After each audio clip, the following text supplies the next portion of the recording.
पिछले भाग में आपने देखा कैसे सुधा डॉक्टर सिन्हा को निर्मला के बारे में बताती है और डॉक्टर सिन्हा को अपनी गलती का एहसास होता है। दोनों बातें एक साथ हुई। निर्मला ने कन्या को जन्म दिया और कृष्णा का विवाह तय हुआ और मुंशी तोताराम का मकान नीलाम हो गया। कन्या का जन्म तो साधारण बात थी, लेकिन निर्मला की दृष्टि में यह उसके जीवन की सबसे महान घटना थी। लेकिन शेष दोनों घटनाएं असाधारण थीं। कृष्णा का विवाह ऐसे संपन्न घराने में क्यों ठीक हुआ?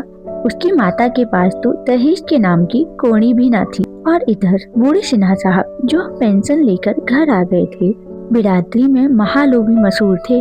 वह अपने पुत्र का विवाह ऐसे दरिद्र घराने में करने पर कैसे राजी हुए? किसी को सहसा विश्वास न आता था। इससे भी बड़े आश्चर्य की बात मुंशी जी के मकान का नीलाम होना था। लोग मुंशी जी को लखपति नहीं तो बड़ा आदमी अवश्य समझते थे। उनका मकान कैसे नीलाम हुआ? बात यह थी कि मुंशी जी ने एक महाजन से कुछ रुपए कर्ज लेकर एक गांव पर रहन रखा था। उन्हें आशा थी कि 7 साल में वह रुपए लौटा देंगे, फिर 10-5 साल में उस गांव पर अपना कब्जा कर लेंगे। वह जमींदार और सूद के कुछ रुपए अदा करने में असमर्थ हो जाएगा। इसी भरोसे पर मुंशी जी ने यह मामला तय किया था। गांव बेहद बड़ा था, 400-500 रुपए नफा होता था, लेकिन मन की सोची मन में ही रह गई। मुंशी जी दिल को बेहद समझाने पर भी कचहरी ना जा सके। पुत्र सुख ने उनमें कोई काम करने की शक्ति ही नहीं छोड़ी।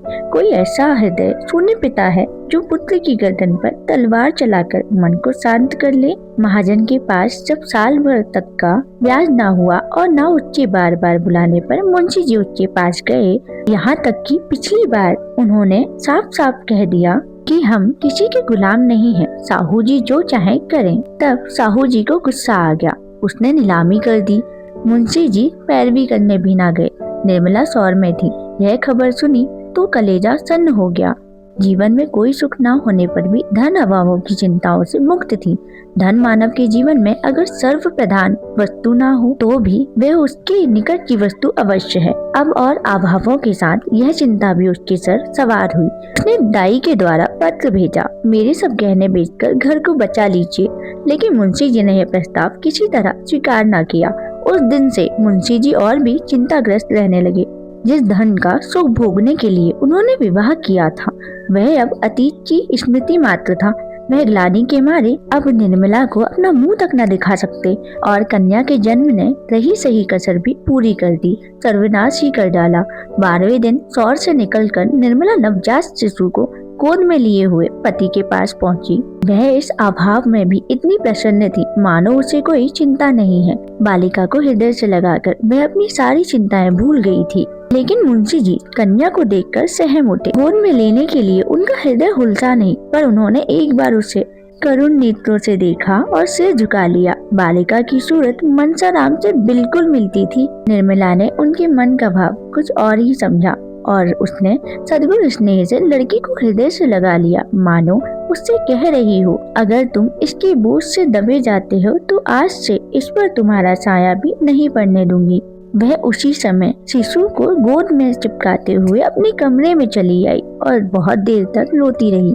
उसके सिर पर उत्तरदायित्व का इतना बड़ा भार कहाँ था जो उसके पति पर आ पड़ा था। वह सोचने का प्रयास करती तो क्या इतना भी उसकी समझ में ना आता। मुंशी जी को एक ही क्षण में अपनी भूल का एहसास हो गया। मुंशी जी दौड़े हुए कमरे में आए और बालिका को गोद में लेकर बोले, मुझे याद आती है मनसाराम भी ऐसा ही था, बिल्कुल ऐसा ही। निर्मला, दीदी जी भी यही कहती हैं। मुंशी जी कहते हैं, ईश्वर ने मुझे मेरा मनसाराम इस रूप में दे दिया। वही माथा है, वही मुंह, वही हाथ पाँव। ईश्वर तुम्हारी लीला अपार है।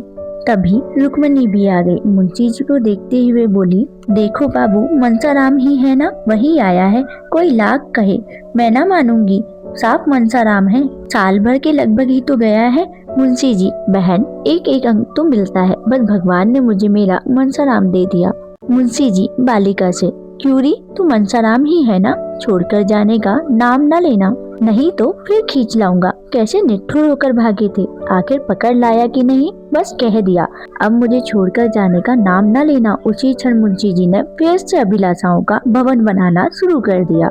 वही तोताराम जो संसार से विरक्त हो रहा था, जो रात दिन मृत्यु का आवाहन किया करता था, तिनके का सहारा पाकर तट पर पहुंचने के लिए पूरी शक्ति से हाथ पांव मार रहे हैं, मगर तिनके का सहारा पाकर कोई तट पर पहुंचा है?